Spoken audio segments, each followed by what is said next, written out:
మీరు ఇంట్రోవర్టా ఎక్స్ట్రోవర్టా over talkative అస్సలు మాట్లాడరా? మీరు ఎలాంటి పర్సన్ అయినా సరే సేల్స్ ప్రొఫెషన్ లో కనుక బై చాయిస్ మీరు వచ్చుంటే ఈ వీడియో అయితే మీకోసమే the perfect and profitable sales person గా మిమ్మల్ని మీరు మార్చుకోవడానికి.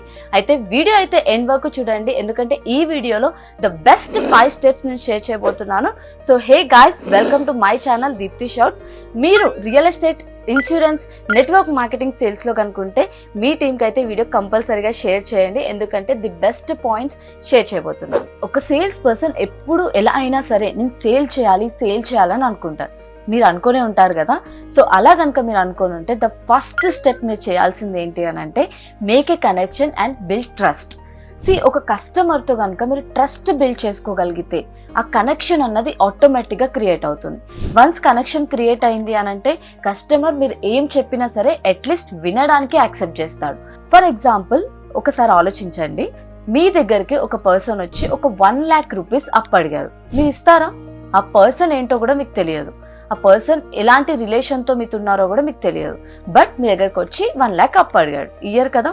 అలానే అదే పర్సన్ ఫస్ట్ మీతో ఫ్రెండ్షిప్ చేశాడు, ఆ తర్వాత మీ గురించి తెలుసుకున్నాడు, తన గురించి మీకు తెలిసేలా చేశాడు, అండ్ ఎంతో మంచిగా మీతో ట్రావెల్ చేశాడు, హ్యాంగ్ అవుట్స్కి వెళ్ళాడు. అప్పుడు కొన్ని రోజుల తర్వాత మిమ్మల్ని 1 fine day వచ్చి అప్పు అడిగాడు. అట్లీస్ట్ మీరు ఇవ్వడానికి ఆలోచించరా? సో ఇలానే సేల్స్లో కూడా సేమ్. ఎప్పుడైతే మీరు కస్టమర్తో డైరెక్ట్గా వెళ్ళి ప్రోడక్ట్ గురించి చెప్పినా, కాస్ట్ చెప్పినా, వాళ్ళకి అవసరం లేని పాయింట్స్ అన్నీ ఎక్స్ప్లెయిన్ చేసినా కస్టమర్ కొనడు. కానీ ఎప్పుడైతే మీరు వాళ్ళతో కనెక్షన్ బిల్డ్ చేసుకుంటారో, ఆ కనెక్షన్ అండ్ ట్రస్ట్ బిల్డ్ చేసుకుంటారో, అప్పుడే ఆ కస్టమర్ మీ దగ్గర కొనడానికి ఆలోచిస్తాడు.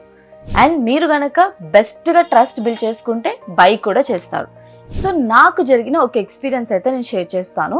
నేను సేల్స్ ప్రొఫెషన్ స్టార్ట్ చేసినప్పుడు సూట్స్ కొనుక్కోవడానికి అని చెప్పి ఒక బ్రాండెడ్ కంపెనీకి అయితే వెళ్ళాను. అక్కడ సేల్స్ పర్సన్స్ ఎలా సేల్ చేస్తున్నారో చూద్దామని చెప్పి నాకు అసలు సూటబుల్ కాని కలర్ని చూస్ వేసుకొని ఆ సేల్స్ పర్సన్ని సజెషన్ అడిగాను. ఈ సూట్ నాకు ఎలా ఉంది, is it good for me అని చెప్పి. అప్పుడు ఆ సేల్స్ పర్సన్ చెప్పాడు, వా మ్యామ్ చాలా బాగుంది, you can go for it అని చెప్పాడు. అయితే నాకు అక్కడే ఆ ట్రస్ట్ అనేది పోయింది. బికాస్ అక్కడ తను నాకు జెన్యున్గా ఆన్సర్ ఇవ్వలేదు, సేల్ అవ్వాలని చెప్పి బాగుంది అని చెప్పాడు అనమాట. సో ఇలానే కస్టమర్స్ మిమ్మల్ని టెస్ట్ చేస్తూ ఉంటారు.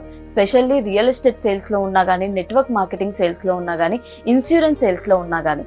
సో మీరైతే జెన్యున్గా కస్టమర్కి ఆన్సర్ చెప్పినప్పుడు అప్పుడే వాళ్ళు మీ మీద ట్రస్ట్ అనేది బిల్డ్ చేసుకుంటారు. సో ఫస్ట్ స్టెప్ అయితే మీకు అర్థమైంది కదా, make a connection and build a trust. Trust ఎప్పుడు బిల్డ్ అవుతుంది? మీరు జెన్యున్గా కస్టమర్తో ఇంటరాక్ట్ అయినప్పుడు, జెన్యున్గా కస్టమర్కి సజెషన్స్ ఇచ్చినప్పుడు. And second step, product knowledge. Learn complete knowledge about product. ఎప్పుడైతే ఒక సేల్స్ పర్సన్గా మీరు ప్రోడక్ట్ని సేల్ చేయాలి అని అంటే ఫస్ట్ మీరు దాన్ని ఐదర్ యూజ్ చేయాలి, లేదా అట్లీస్ట్ దాని గురించి కంప్లీట్ నాలెడ్జ్ తెలుసుకోవాలి. చాలా ప్రోడక్ట్స్ మనం యూజ్ చేయలేం, బట్ ఎప్పుడైతే మీరు ఆ ప్రోడక్ట్ గురించి తెలుసుకుంటారో అప్పుడే కస్టమర్కి దాని బెనిఫిట్స్ కానీ, ఫ్యూచర్స్ కానీ చెప్పగలుగుతారు. ఫర్ ఎగ్జాంపుల్, ఈ కెమెరా అనేది ఒక ప్రోడక్ట్. ఈ ప్రోడక్ట్లో మీరు అసలు దీని కాస్ట్ ఎంత, ఏ కలర్లో ఉంది, ఎంతవరకు కస్టమర్కి ఇవ్వగలుగుతారు అన్నవి మాత్రమే తెలుసుకుంటే మీరు సేల్ చేయలేరు. బట్ ఈ ప్రోడక్ట్ ఎలాంటి ఫీచర్స్తో ఉంది, ఎలాంటి బెనిఫిట్స్ ఆ ఫీచర్స్ ద్వారా కస్టమర్స్ పొందుతున్నారు, అండ్ ఈ ప్రోడక్ట్ ఎంతమంది ఇప్పటివరకు యూజ్ చేశారు, అండ్ ఈ ప్రోడక్ట్ మార్కెట్లో ఇంకా ఎలాంటి కంపెనీస్ ఎలాంటి ఫీచర్స్తో ఇస్తున్నారు, ఆ డిఫరెన్స్ ఏంటి అన్నది కంప్లీట్గా మీరు తెలుసుకున్నప్పుడే కస్టమర్కి ఈ ప్రోడక్ట్ సేల్ చేయగలుగుతారు. And third step, never give fake promises. చాలా మంది సేల్స్ పర్సన్స్ సేల్ అయిపోవాలి, కస్టమర్ ఇప్పుడే కొనేయాలి అని చెప్పి ఫేక్ ప్రామిసెస్, ఫేక్ కమిట్మెంట్స్ ఇస్తూ ఉంటారు. ఇప్పుడైతే నువ్వు తీసుకో, నేను చూసుకుంటా మొత్తం అని చెప్పి కమిట్మెంట్స్ ఇస్తూ ఉంటారు. సర్వీస్లో లేనివి ఉన్నవి అన్నీ యాడ్ చేసి చెప్తారు. దీనివల్ల మీరు పెద్ద రిస్క్లో పడతారు. అండ్ కంపెనీని కూడా ఏదైతే ట్రస్ట్ ఉంటుందో ఆ ట్రస్ట్ని కూడా డౌన్ చేస్తూ ఉంటారు. అండ్ ఇది కంపెనీకే కాదు, మీకు కూడా యాజ్ అ సేల్స్ పర్సన్గా పెద్ద లాస్ అని చెప్పొచ్చు. సో మీరు ఇన్స్టెడ్ ఆఫ్ ఫేక్ కమిట్మెంట్స్ ఇచ్చే బదులు బీ హానెస్టీ అండ్ జెన్యున్గా ఉండండి. కస్టమర్స్కి ఏదైతే ఉందో దాన్నే కాన్ఫిడెంట్గా చెప్పడం స్టార్ట్ చేయండి. అండ్ మీ కాన్ఫిడెన్సే వాళ్ళకి ట్రస్ట్ని ఇస్తుంది, మీరు ఎలా అయినా సరే ఆ ప్రోడక్ట్ని, సర్వీస్ని బెస్ట్గా ఇస్తారని చెప్పి. So stop giving fake promises.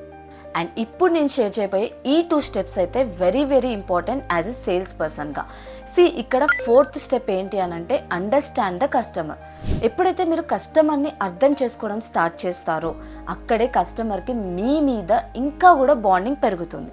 ఆ బాండింగే కస్టమర్ మీతో ఏం షేర్ చేసుకోవడానికైనా ముందుకు తీసుకెళ్లేలా చేస్తుంది. ఇక్కడ ఒక్కసారి ఇమాజిన్ చేసుకోండి, మీకు 2 ఫ్రెండ్స్ ఉన్నారు. ఒక ఫ్రెండ్ ఎప్పుడు మీతో తన ఫైనాన్షియల్ ప్రాబ్లమ్స్ గురించి కానీ, తన ఫ్యామిలీ ప్రాబ్లమ్స్ గురించి కానీ, తన కెరియర్ ప్రాబ్లమ్స్ గురించి కానీ, తనకి ఎలాంటి ప్రాబ్లమ్స్ వచ్చినా సరే, ఎలాంటి హ్యాపీనెస్ అయినా సరే మీతో షేర్ చేసుకోవడానికి మీ దగ్గరకు వస్తూ ఉంటాడు. అండ్ ఇంకొక ఫ్రెండ్ ఉన్నాడు, జస్ట్ ఎప్పుడు కలిసినప్పుడు హ్యాపీగా ఉంటారు, హాయ్ బాయ్ చెప్తారు, హ్యాంగ్అవుట్స్కి వెళ్తారు. ఒకసారి ఆలోచించండి, మీకు ఒక పెద్ద ప్రాబ్లం వచ్చింది.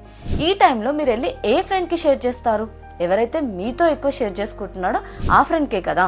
అలానే సేల్స్లో కూడా కస్టమర్, ఎప్పుడైతే మీరు కస్టమర్ని అర్థం చేసుకుంటున్నారు అని కస్టమర్కి అనిపిస్తుందో అప్పుడే తను ప్రోడక్ట్ తీసుకోకపోవడానికి ఏం స్టాప్ చేస్తుంది అని చెప్పి మీతో షేర్ చేసుకోవడం స్టార్ట్ చేస్తారు. అప్పుడు మీరు ఆ ప్రాబ్లమ్స్కి సొల్యూషన్ ఇచ్చి ప్రోడక్ట్ని సేల్ చేయొచ్చు. కస్టమర్ని అర్థం చేసుకోవడంలో మీరు తెలుసుకోవాల్సిన విషయాలు, ఫర్ ఎగ్జాంపుల్ అయితే నేను కొన్ని షేర్ చేస్తాను. అసలు కస్టమర్ బ్యాక్గ్రౌండ్ ఏంటి, కస్టమర్ ఈ ప్రోడక్ట్ని ఎందుకు కొనాలనుకుంటున్నాడు, what is the why reason, and ఎప్పుడు కొనాలనుకుంటున్నాడు, అండ్ ఎంత బడ్జెట్ పెట్టాలనుకుంటున్నాడు.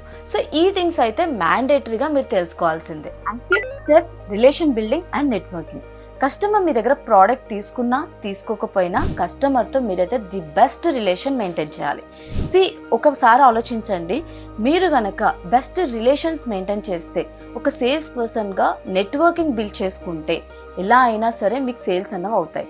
ఆ కస్టమర్ ఎవరైతే ఉన్నారో వాళ్ళ ఫ్రెండ్స్కి రిఫర్ చేస్తారు, వాళ్ళ రిలేటివ్స్కి రిఫర్ చేస్తారు. అలా మీకు నెట్వర్కింగ్ అనేది పెరుగుతూ వస్తుంది. బట్ కస్టమర్ నా దగ్గర కొనలేదు అని చెప్పి అక్కడికే మీరు రిలేషన్ బ్రేక్ చేసుకుంటే it is not a perfect sales person skill.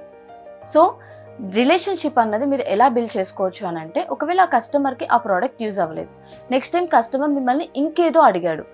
మీకు తెలిసిన కాంటాక్ట్స్ నుంచి ఆ పర్సన్కి కావాల్సిన అవసరం ఏంటో తెలుసుకొని అది కనుక ఫుల్ఫిల్ చేయగలిగితే అలా మీరు రిలేషన్షిప్ అన్నది బిల్డ్ చేసుకోవచ్చు. కస్టమర్కి కూడా ఈ పర్సన్ నా కాంటాక్ట్లో ఉంటే నాకు ఏదో ఒక విధంగా హెల్ప్ అవుతుంది అన్న థింగ్ని మీరు క్రియేట్ చేయాలి ఆ కస్టమర్కి. అప్పుడే ఆ కస్టమర్ ఈ రోజు కాకపోతే రేపైనా, రేపు కాకపోతే ఎల్లుండైనా ఒకప్పుడు మాత్రం ఖచ్చితంగా మీ దగ్గర తీసుకోవడానికి రెడీ అవుతాడు. చూసారు కదా, this is the 5 steps sales పర్సన్గా మీరు పర్ఫెక్ట్ సేల్స్ పర్సన్గా మారడానికి.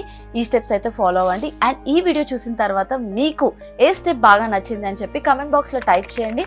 ఇలాంటి మరెన్నో interesting tips and sales related content కోసం దీప్తి షార్ట్స్ ఛానల్ని అయితే సబ్స్క్రైబ్ చేసుకోండి. కిందున్న బెల్ ఐకాన్ని క్లిక్ చేయడం మర్చిపోకండి.